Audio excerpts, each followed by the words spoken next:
Hey there, I'm trying to reach 50,000 subscribers by the end of the year. And yeah, I know my upload schedule this month hasn't been amazing, so please forgive me, but apparently over 70% of the people who watch my videos aren't even subscribed. If you've liked my videos before, it'd mean a ton if you could help me out here. And if this is your first time watching me, I definitely recommend watching my other videos before you decide. Thank you. Now, a lot of people in my last facts video informed me that Terry's Final Smash isn't the only thing that makes Mr. Game & Watch go 3D. Far from it, in fact. As far as I could tell, I'd say basically every single throw in the game does this to Game & Watch, which you can tell when you slow down training mode frame by frame. It's really wonky to me, but I guess it makes sense that they'd have to do this considering just how many throws involve spinning, or twisting, and all these other third-dimensional maneuvers. Well, you see, the reason why this is the way it is because Game & Watch is always 3D. Well, kinda. The reason why he appears as 2D when you pause the game is because characters have separate models for when the game is paused, or in cinematics, and Game & Watch's pause model is flat. So if I were to go into the camera and look at Game & Watch as he's being thrown in slow motion, I'd see that he's consistently flat. But you can see how his model shifts to match as if he were in 3D, right? It gives off this really odd, maybe 2.5D vibe to it. It's really interesting and makes total sense since I doubt a 2D fighter would work any other way. I'm going off topic, but to go further off topic, looky here when Mr. Game & Watch gets inked. His surface seems to gain a spherical sort of shape to it, right? Of course, when you pause the game, he's still quite flat. But see, what I found very interesting is that when you look at the surface of him, you can see the background of the stage reflected. And I don't mean the background that we see. I mean the background that the game camera resides in, the background that we could never normally see. I found it easiest to visualize with dark blue ink, not just because it's my favorite color either. For the stage I'm using for this video, the background looks like it's a static image, but it does move a bit in the same manner the stage itself moves. However, what you see in the reflection isn't totally accurate, I found, but the movement is still pretty consistent. But how about another stage? My first other pick was Omega Corneria, since it doesn't move in the same way as Pilot Wings. The background just sort of scrolls along, and in the reflection we see some kind of low quality beach sort of background. However, this background seems to be a static image. It doesn't move regardless of how far the stage has progressed. And finally, I felt like testing this on the stage I was most curious about, Norfair. I love Metroid in this environment, so I just wanted to see what the other side looked like. I did the Omega version first, and in the reflection I see what looks like the non-Omega version of the stage. I'm not gonna lie, I can't entirely make it out.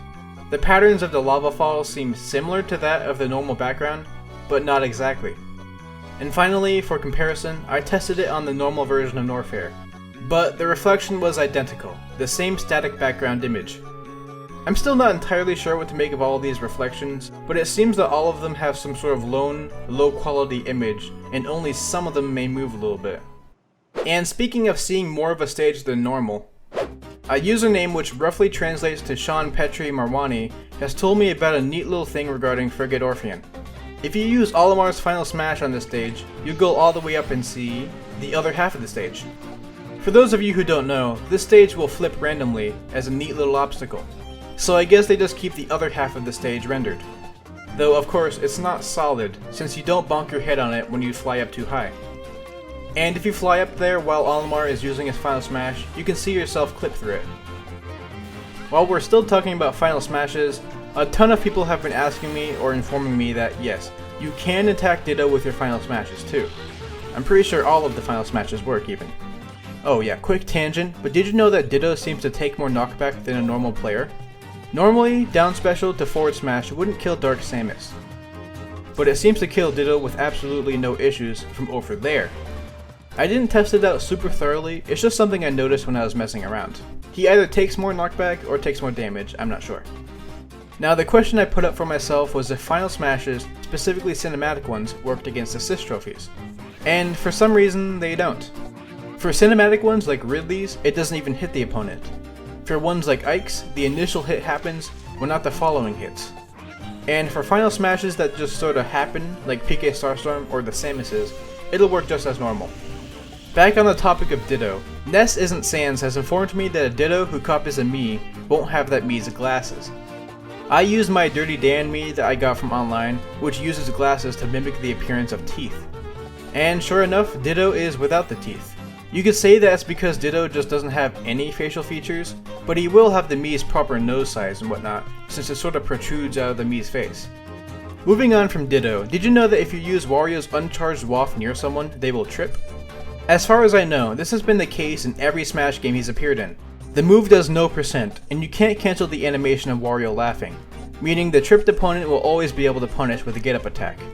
But to be optimistic, you could use it alongside some sort of item setup, or perhaps with a teammate present. Oh, and there is a slightly stronger version of this, which does about 15%. Its kill power is pretty low, but not crazy low, so you could technically still use it in a combo. Oh yeah, speaking of Wario. CIP has mentioned an interesting fact about Wario's bike taunt. Apparently, if you use this in the WarioWare minigame that requires you to taunt, it won't count as a taunt. You won't win a prize or anything like that. One thing to bring to everyone's attention is the battle data section of records. If you go to the offline group, you'll be able to get stats for all of your characters. Now, unfortunately, there isn't a taunt counter, which I'm disappointed by. But I imagine that if there hypothetically were one, Wario's bike taunt wouldn't add to it. Now, this may seem like a pretty weird thing to bring up, but honestly, this whole section of the game is really interesting to me. It's fun to see how much of something you've done, like how many times you've KO'd an opponent with other, which I can assume means things like get up attacks or whatever. Oh, and to answer the questions before I even get them, I tested Terry's special input moves. Before, he had 3 special move KOs. I KO'd the opponent with special inputs, then an input up special. And afterwards, his special move KO count only went up by 1. So I guess the game doesn't consider these special inputs as special moves, despite how spirits that affect special moves also affect these moves, like I went over in my last video. Oh, quick tangent while we're speaking of Terry. Actually, isn't everything I do tangentic? Well, regardless, Andreas Obermuller says that Sonic's Final Smash will make Terry turn around super quickly. I kind of wish that the animation was a little bit jankier, like how literally nothing makes sense about Fox's jab animation, but I think this is funny enough. And speaking of the turnaround mechanic, something I just genuinely got curious about one day was how the Shotos act in a free-for-all setting. Now I don't mean during the free-for-all. In the free-for-all environment, their auto turnaround mechanic gets basically shut off, and you'll act like any other character. What I was interested in was what happened after this, when the player count dropped to 1v1. Would Terry, in this case, regain his auto turnaround mechanic? And the answer is yes. Once that opponent is out of the game and it's a 1v1, Terry will keep facing the opponent. In a team battle though, if someone gets knocked out of the game, but takes a stock from their teammate, Terry will once again lose his auto turnaround ability. Another interesting thing to think about regarding all of this is the 1v1 damage boost. For those of you who don't know, in this game your moves get a 1.2 times multiplier when you're playing in a 1v1 environment with no items on. Meaning this multiplier gets turned off if you're playing in a match with 3 or more characters, and or you have items turned on. So yes, a 1v1 will also lose this multiplier if you have any items turned on. Having spirits on will also turn off the multiplier, but only if there's actually a spirit set present in the match. And having the smash meter on won't turn off the multiplier, even when the meter is full for someone. So knowing all of this, I was curious to see if the multiplier appeared when you drop down to a 1v1 during a free-for-all. I tested my setup in training mode, with scaling on of course. I would do 1 up tilt as Terry when there were 3 characters present, which will do about 11.5%, and afterwards I will make the match become a 1v1. If the multiplier appears, the second up tilt will do 12%. If the multiplier does not appear, it will do 10% thanks to scaling. And after getting it all set up, it appears that the 1v1 multiplier will not kick in once the free-for-all becomes a 1v1. One final thing regarding this topic that I wanted to point out regards items. Like I said, having items on also removes the multiplier. However, this isn't the case in training mode, meaning training mode is really the only place in the entire game where you'd be able to see items do damage with this 1v1 multiplier. I find this a bit odd though, because it seems like the game is at least aware of the item's presence, at least when they're directly used. Look at the combo counter. The number under combo is black, right? However, when I use an item on the opponent, it turns red. This is also the case if you combo off of the item. But the number won't turn red if you use an equipment item, like the mushrooms or lightning. Alright, that was a long segment, so let's move on. Moneyman9024 says that Little Mac gets affected by metal in a unique way with his wireframe alt. This is also the case for when he turns gold, but when it happens, his hair, gloves, shorts, and shoes change and nothing else. The wireframe itself is unaffected.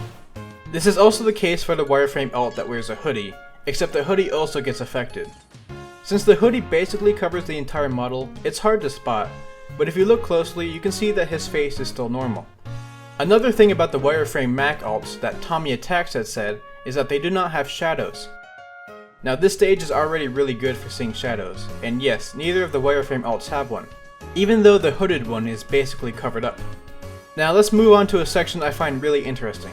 In my last video I went over how Luigi's grab doesn't go as far when in training mode has been slowed down. I got a few facts also regarding training mode speed which I thought were really cool. Now I got a lot of comments telling me about Duck Hunt smash attacks. Basically, if you slow down training mode, Duck Hunt smash attacks do double the damage.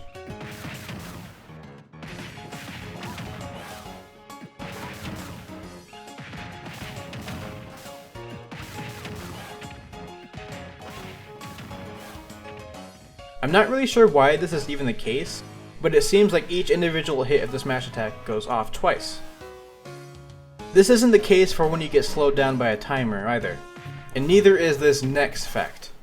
Vanilla the Vampire Bunny told me that Robin's Thoron acts differently too. For reference, the move normally does about 21%, but what I found about this fact is that the effects change depending on how large the stage is, and it also depends on whether or not Thoron is being aimed at a wall. So on a normal Omega stage, when slowed down, the move does between 6% and 12%, depending on how close Chrom is to you, and how close you are to the blast zone that you're aiming at. Now on the training mode stage, when aimed to the right, the move will usually do about 15%, but will go down to 9% once Chrom gets further away or closer to the blast zone. I keep specifying about the blast zone because it seems that slowing down training mode elongates Thoron, and the move doesn't stick around as long once it touches the blast zone. However, if you aim it towards the wall on the left side of the stage, Thoron sticks around a lot longer, and thus Chrom takes a lot more damage, varying on his position and your position. It does make sense, but it's still really wonky. Oh yeah, and speaking of wonky, Orca Thunder GD has gone over a very precise list of steps to enact this weird glitch, but after testing it out I found that these steps are unnecessary. Basically, all you need is a Game & Watch and the Ice Climbers. And for some reason, when you use Mr. Game & Watch's final smash on the Ice Climber, this happens.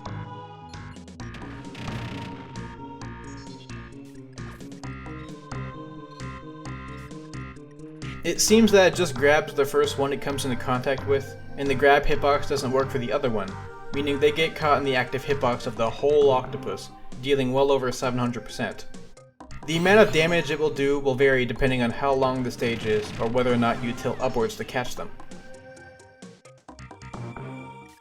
Now, I tried this with other characters too, but it just doesn't seem to work out the same way.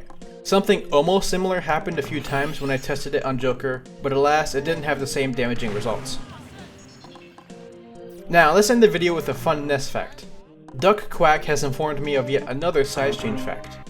If you start charging your yo-yo and change size during the charge, the yo-yo will remain the same size as before, meaning you can either become a giant charging a small baby yo-yo, or you can become small charging a big boy yo-yo.